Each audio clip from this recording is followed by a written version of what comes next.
Bonjour à toutes et à tous, je suis Claudia et je vous retrouve aujourd'hui en Corse au festival de Pinarello avec Thierry et Cécile qui sont aujourd'hui avec moi. Première question pour tous les deux, est-ce que vous pouvez me dire un petit peu, m'expliquer un petit peu comment est-ce que vous avez commencé votre parcours dans la danse? Alors, dans la danse, j'ai commencé très jeune, à l'âge de 4 ans, avec du classique.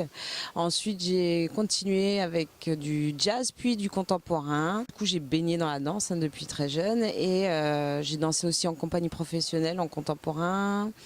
Et je suis passée en école de danse et tout et tout. Et la vie fait que j'ai pris un an de break. Et après, c'est un an de break. J'ai voulu redanser, recommencer avec un autre style de danse pour tester.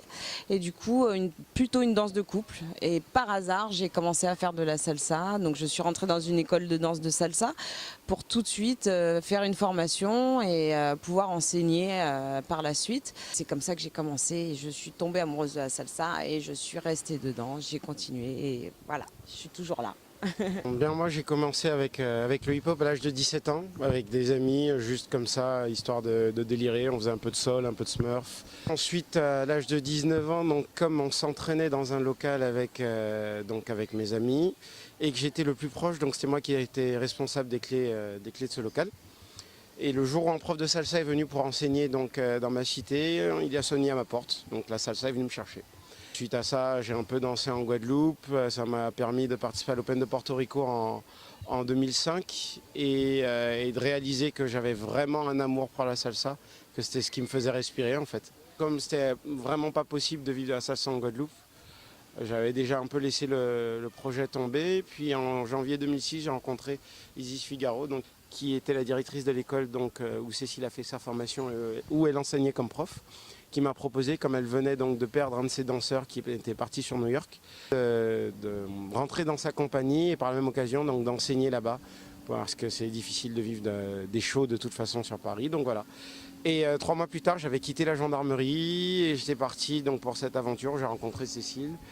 Alors du coup, artistiquement, qu'est-ce qui vous inspire tous les jours et aussi à l'heure de créer un show? Je pense ne pas me tromper en parlant pour nous deux, en disant qu'on est un peu inspiré par tout.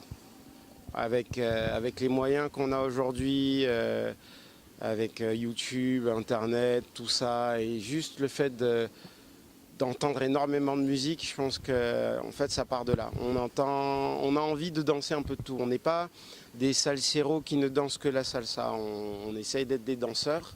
Et ça fait que dès qu'on entend une musique qui nous plaît, on peut partir sur une histoire et monter une chorégraphie. Donc notre inspiration vient vraiment de la musique et du monde dans lequel on vit actuellement. Je pense que je peux parler au nom de tous et de tout le public qui vous suit. La musicalité, c'est ce qui vous caractérise, en tout cas, c'est ce qui ressort le plus. Du coup, quel est votre sens avec la musique? Tu me disais tout à l'heure que tu t'es inspiré finalement de beaucoup de styles musicaux. Quelle est votre petite affinité avec la musique?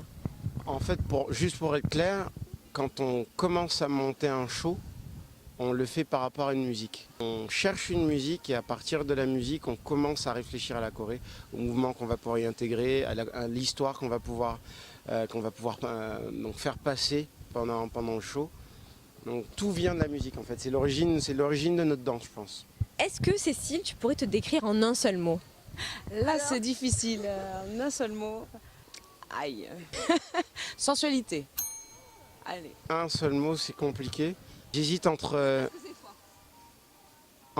optimiste et chanceux. Est-ce que vous auriez une astuce technique à livrer aux danseurs qui peuvent nous regarder aujourd'hui?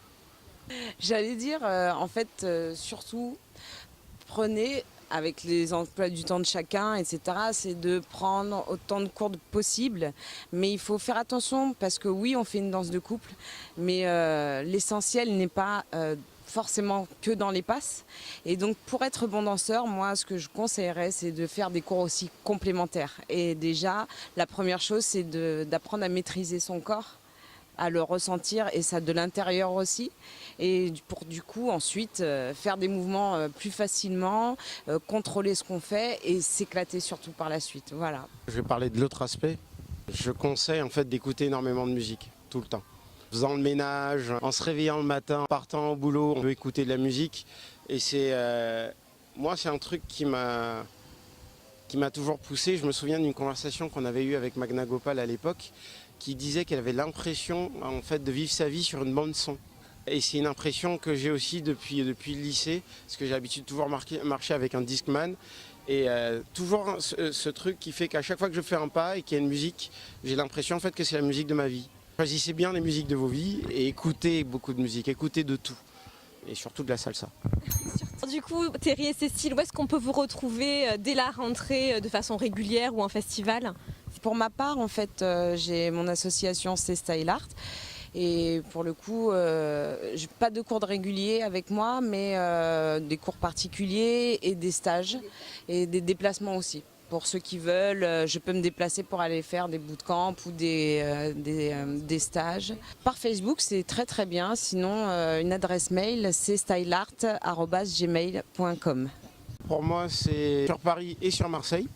L'an prochain sur Paris que les jeudis pour une formation de danseurs que je vais assurer à partir donc de fin septembre prochain. Et sur Marseille donc les lundis. Le planning n'est pas encore fait, mais où donc les cours réguliers que j'ai donnés cette année, donc un cours de on-two, un cours de on-one en masterclass et un atelier chorégraphique, ou alors si la demande se précise, peut-être aussi une formation de danseurs là-bas. On va parler du festival Corazon Latino, qui est un des rendez-vous à ne pas louper, donc 3e week-end de septembre à Bordeaux. Ça fait partie des festivals de classe A, on n'en a pas beaucoup en France, il faut même pas hésiter. Donc Corazon Latino.